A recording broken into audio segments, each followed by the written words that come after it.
부동산 대폭락은 없다, 이런 이야기 하고 있죠.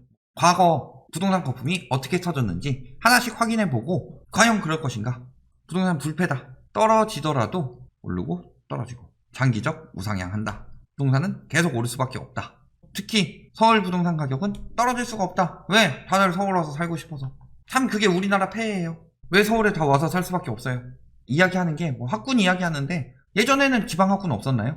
다 이렇게 학군이 집중되어 있지 않았죠. 그런데 왜 서울이 학군이 세졌을까요? 왜 서울이 교통이 발달했을까요? 왜 서울이 살기 좋은 도시가 됐을까요? 왜 사람들이 몰렸을까요? 산업화 때문에? 그런 영향도 있겠지만 엄밀히 따지면 우리나라는 포용성 때문이죠.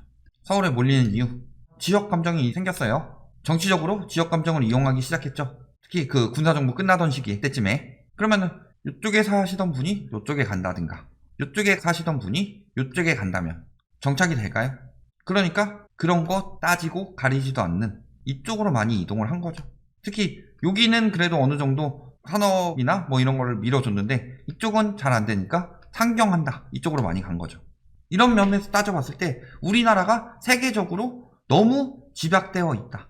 그래서 이걸 이제 와서 분산하려고 하는데, 그래서 뭐 세종시도 만들었고, 그렇지만 여기가 투기판이 되어버렸고 공무원들 자체가 썩었으니까, 거기다가 이미 여기에 너무 다 몰려있어서, 그리고 서울을 키우고 강남 개발하고 그러면서 서울 중심으로 수도권 여기로 이미 다 형성되어 있었기 때문에, 이미 이제 서울에서 나서 서울에서 자라고 서울에 익숙해진 세대들이 너무 늘었기 때문에 이제는 분산하기가 점점 더 힘들어진다는 거죠.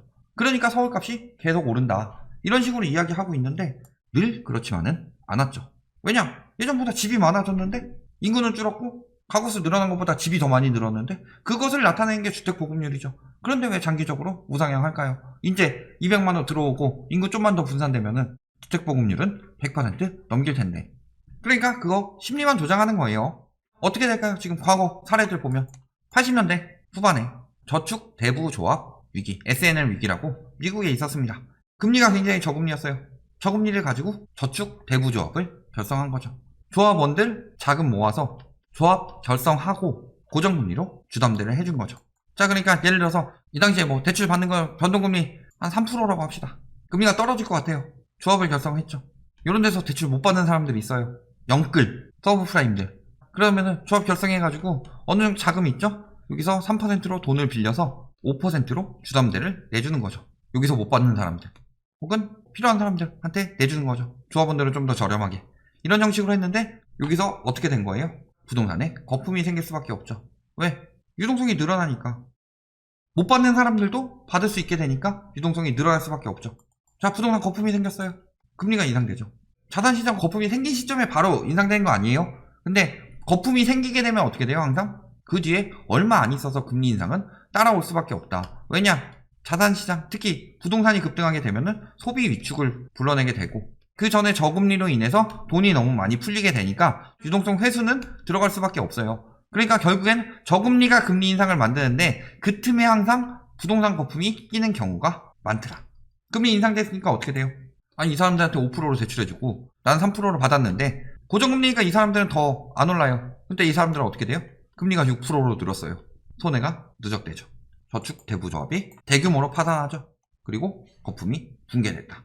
북유럽 3국, 노르웨이, 핀란드, 스웨덴, 여기도 어떻게 된 거예요? 똑같이 금융규제 완화, 그리고 자본시장 개방.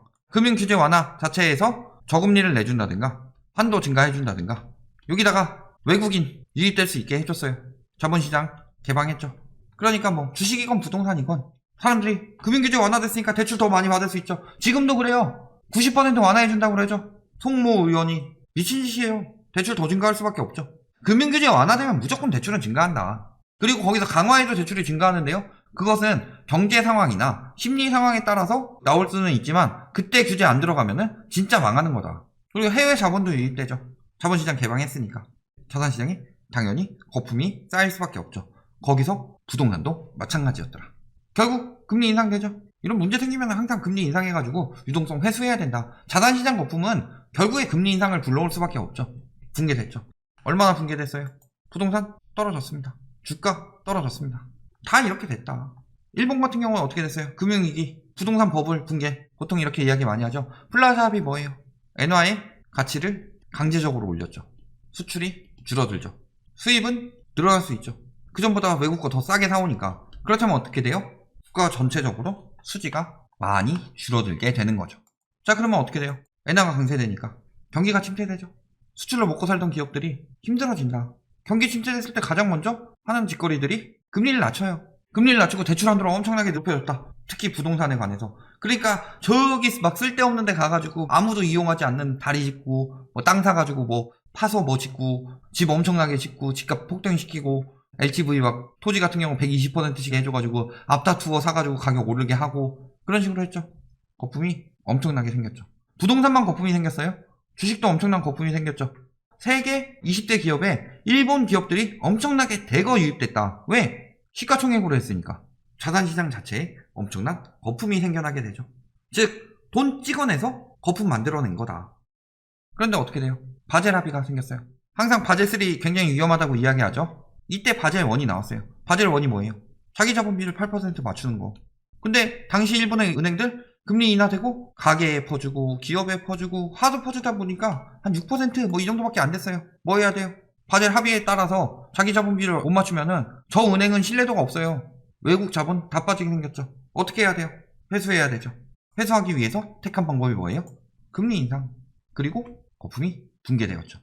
지금 여러 가지 이야기하고 있는데 거품 붕괴의 트리거가 된 건 뭐예요? 금리 인상이에요. 그리고 인구 감소. 일본 당시에 인구 감소 있었죠? 생산 인구 감소 있었죠? 그리고 공급, 과잉 있었죠? 얘 때문에 거품이 붕괴된 게 아니에요. 금리 인상 때문에 거품이 붕괴가 됐는데 얘 때문에 뭐가 된 거예요? 잃어버린 30년. 거품이 붕괴될 때는 실체가 드러나죠. 실체가 드러났는데 수요는 엄청나게 줄었고 공급은 엄청나게 늘었다. 그래서 진짜 수요를 보니까 이제는 부동산이 아니구나 라고 하면서 지금까지 이어져 온 거예요. 즉 얘네 때문에 무너지는 게 아니라 우리나라 부동산 이야기할 때도 지금 이거 다 겹치고 있죠. 그러니까 지금까지 이렇게 됐는데 이번에 떨어지고 이렇게 다시 더 오르느냐, 이게 안 될 거란 이야기를 하는 거고, 저희가 늘 이야기한 것도 이것 때문에 하락이 아니라 이것 때문에 이게 안 되고 이렇게 이어질 거다, 이 이야기를 하는 거예요. 거품 붕괴는 예로부터 이루어졌다. 당시 서브프라임 시작되기 전에 2000년에 IT 버블 붕괴됐죠. 그리고 저금리 정책이 시행이 됐더라. 대출이 늘어나고 예금이 줄어들죠. 이 줄어든 예금 어디로 가요? 자산시장으로. 부동산 유입되죠. IT 버블 붕괴, 주식 시장이 붕괴됐어요. 빠져나온 이 자금은 어디로 갈까요? 예금을 넣어놓자니 금리가 너무 낮아요. 그러니까 어디로 들어간 거예요? 부동산으로. 당시에 대부분 나라들이 다 그랬죠. 우리나라도 IMF 겪고 나서 부동산 정책 굉장히 많이 풀어줬죠. 그때 IT 버블 붕괴되면서 집값이 급격히 오르기 시작했다. 거품이 이렇게 생기니까 어떻게 생각해요? 아, 부동산 계속 오를 것 같아. 부동산은 절대 안 떨어진다. 지금 우리나라보다 미국에서 먼저 겪었던 일들이죠. 부동산은 절대 안 떨어진다. 당시에 우리나라는 규제정책이 엄청나게 많이 들어갔죠. 그래서 미국만큼 거품이 생기지 않았기 때문에 그때 굉장히 많이 폭락했더라도 사람들이 잊고 있는 거다. 왜냐면 미국만큼 망하진 않았으니까. 그래서 미국에서는 이때 부동산 불패 심리가 생기죠. 서브프라임 대출 어떻게 나온 거예요? 여기 대출 잘 나오는 사람들 껴놓고 이게 대출 못 받는 사람들 그래가지고 전체적으로 그룹 A 줘놓고서 여기는 신용도가 높으니까 대출해줘도 됩니다. 이런 승인 받고서 차등적으로 금리 다르게 해서 돈 빌려줬다. 즉 대출 못 받는 사람들한테 대출을 빌려준 게 서브프라임 대출 상품이죠. 여기에 파생 상품도 계속 만들었었죠. 뭐 MBS니 뭐니. 그러면서 거품이 과열이 되죠.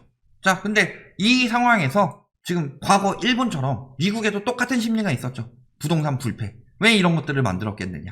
왜 일본에서 LTV를 120%씩 해줬죠? 지금 1억이더라도 요거 나중에 회수할 때 되면은 적어도 1억 2천 이상으로 오를 것이라는 자신이 있었던 거죠. 미국도 똑같았죠. 부동산 불패의 심리로 거품이 과열됐다. 결국에 금리 인상했죠. 그린스펀의 수수께끼 잠깐 쭝거들이 몰려와가지고 금리 인상 못하게 막은 것도 있었지만 결국엔 금리 인상됐고 거품 붕괴됐죠. 여기 굉장히 심각하게 붕괴돼서 리먼 브라더스 은행이 파산을 하게 되는 일이 생기다 하죠. 은행 파산하게 되니까 어떻게 됐어요? 국가 돈도 엄청나게 들어가고 손실 본 사람들도 엄청나게 많고 당연히 서브프라임들은 다 작살났죠. 그리고 집이 갑자기 기하급수적으로 많이 나오면서 집값은 똥값이 됐더라. 이게 서브프라임 사태의 전말이죠. 자, 공통점 저금리 떨어졌어요. 무분별한 대출 나오기 시작하죠. 그리고 부동산 시장에 자금이 흘러 들어온다. 그 뒤에 거품이 생성되죠. 그 다음에 비이성적인 과열 심리가 생기면서 너도 나도 사고 있죠. 그러니까 처음에 거품 생성될 때는 투기꾼들이 들어와서 돈을 벌다가 나중에 실수요들까지 비이성적인 과열 심리에 들어와서 집값은 무조건 오른다. 대출 막 받아가지고 들어오는 거예요. 그리고 결국에 거품이 극대화됐을 때 괴리가 생겨나죠. 실물시장과 자산시장의 괴리가. 실물 가치는 한 3억밖에 안 되는 집인데 막 10억, 20억 이렇게 거래되고 있는 거예요. 지금 우리나라가 그렇다는 게 아니라 예를 들면 일본 부동산 같은 경우나 이 괴리가 결국엔 금리 인상을 불러오더라. 그리고 거품이 붕괴됐다. 늘 똑같죠. 지금 어때요? 우리나라 저금리로 인한 무분별한 대출, 이게 19, 20년에 일어났던 일이죠. 그 전에 금리 계속 낮추면서 14년, 15년 이때도 일어났던 일이죠. 여기다 최노믹스까지 했죠. 유동성 증가시켰다. 거품 생겨나고 부동산 불패 심리 지금 미쳤죠. 집값 절대 안 떨어진다. 영끌들 왜 사요? 하우스 푸어 돼가면서 왜 사고 있어요? 거품 극대화됐고 실물 경제와 자산 시장과의 괴리는 여러 번 이야기했죠. 특히 주택 시가총액 대비 GDP 저희가 계산해서 한번 올린 적 있죠. 이때가 리먼 이상이더라 지금. 그리고 금리가 슬금슬금 올라가고 있어요. 그리고 기준금리 인상도 눈앞으로 다가오고 있고 이제 뭐만 남은 거예요? 자, 지금은 그때와 다르다고 이야기하죠. 왜? 인플레이션이 있을 것이다. 그리고 금리가 그때만큼 급격히 오르지 않았다. 공급 부족하다. 양도세가 너무 세서 안 판다. 늘 이런 이야기 하고 있죠. 그런데 어때요? 항상 인플레이션이 금리 인상 유발했었죠. 화폐 가치가 떨어지는 게 문제가 아니고 자산시장 거품이 빠진다고요. 금리 올라가서. 그 다음에 급격히 안 올랐다고 그랬는데 이제 오를 거예요. 이제 기조가 나온 거지. 지금 금리 오른 것 때문에 떨어진다가 아니라 금리 오르는 기조가 나오고 있고 이 금리가 결국에 기준금리 인상 불러오면서 급격히 떨어질 것이다. 그런데 지금 금리가 올라가고 있는 상황에서 사는 것만큼 정점에서 사는 미친 짓이 없다. 이 이야기 하는 거죠. 공급 부족. 말할 것도 없죠. 이번 정부가 공급이 가장 많았죠. 그리고 공급 계획도 200만 호가 나왔습니다. 이거 장기적으로 침체시킬 거죠. 그리고 강력한 양도세가 뭐가 문제예요? 이거는 매물을 줄이는 정책이 아니라 수요를 억제하는 정책이에요. 세금 많이 떼면은 투기 수요를 막는 거다. 그런데 지금 양도세 완화하라는 건 뭐예요? 결국에는 공급 정책이 영향을 준 게 아니라 공급은 당장 나올 수 있는 것도 아니고 그 다음에 매물은 때 되면 나오게 되어 있어요. 그런데 왜 양도세 풀라고 그래요? 파는 사람들 차익 더 남겨서 하락한 뒤에 다시 들어올 수 있는 시장을 만들려는 그 의도와 투기 수요를 유입하게 만들려는 의도 두 가지가 겹쳐 있는 거다. 그러니까 저거는 수요 억제하는 정책이기 때문에 풀어줄 이유가 없다는 거죠. 규제가 매물 잠근데요. 강력한 규제들 나올 때마다 상승폭 꺾이는 거 보이죠. 710 대책은 지금보다 이제 앞으로 이렇게 만들 거죠. 그리고 매매 거래량은 계속 줄어들고 있습니다. 그럼에도 불구하고 무조건 규제 때문이다 이야기하고 있는데 6월 이후에 왜 이렇게 줄었을까요? 8월까지 금리 떨어졌는데 617 나오고 7월에 710 나오니까 규제가 억제한 거예요. 뭣도 모르는 인간들이 얘기하는 거지. 자, 거기다가 앞으로 전월세 신고제, 부동산 거래 분석원 이런 걸로 인해서 불법, 편법, 거래 다 막히죠. 자, 임대차 3법, 완결판, 전월세 신고제 요거 신고되기 시작하면 어떻게 되는 거예요? 다주택자들 세금 늘어나고 속여가지고 띄우는 것도 힘들다. 옆에 다 신고 뜨니까. 지금 뭐 전세 엄청나게 올라간다 그러면서 임대사업자 매물 가지고 재계약 매물인 것처럼 이야기하고 있고 그런데 그딴 거 없다. 그리고 거래 분석원, LH, 국회의원, 공무원 다 걸리는 것은 물론이거니와 일반인들도 사기거래, 자전거래 이런 것들 다 막히는 거죠. 다 막히죠. 결론, 과거와는 다르다. 풍부한 유동성 때문에 저금리 심각하고 공급 부족이니 공급 부족 말도 안 되는 거짓말이었다는 거 나왔죠. 보통 이제 이걸로 나오죠. 과거와는 다르다. 이게 오히려 발목 잡는다. 유동성을 급격히 풀었던 만큼 앞으로 유동성 축소가 길게 이루어질 것이고 세금 앞으로 강화될 수밖에 없다. 저금리, 금리 떨어진 만큼 금리가 급격히 올라갈 수밖에 없다. 지금 과거보다 훨씬 위험한 상황입니다. 여기에 미래에는 수요 감소와 공급 폭탄이 예정되어 있어요. 그럼에도 불구하고 지금이라도 내 집 마련해라. 결국에는 나중에 추후 고점이 지금보단 더 오른다. 화폐 가치 하락된다. 이런 이야기에 넘어가셔야 할 때냐. 잘 생각해보면 답이 나옵니다.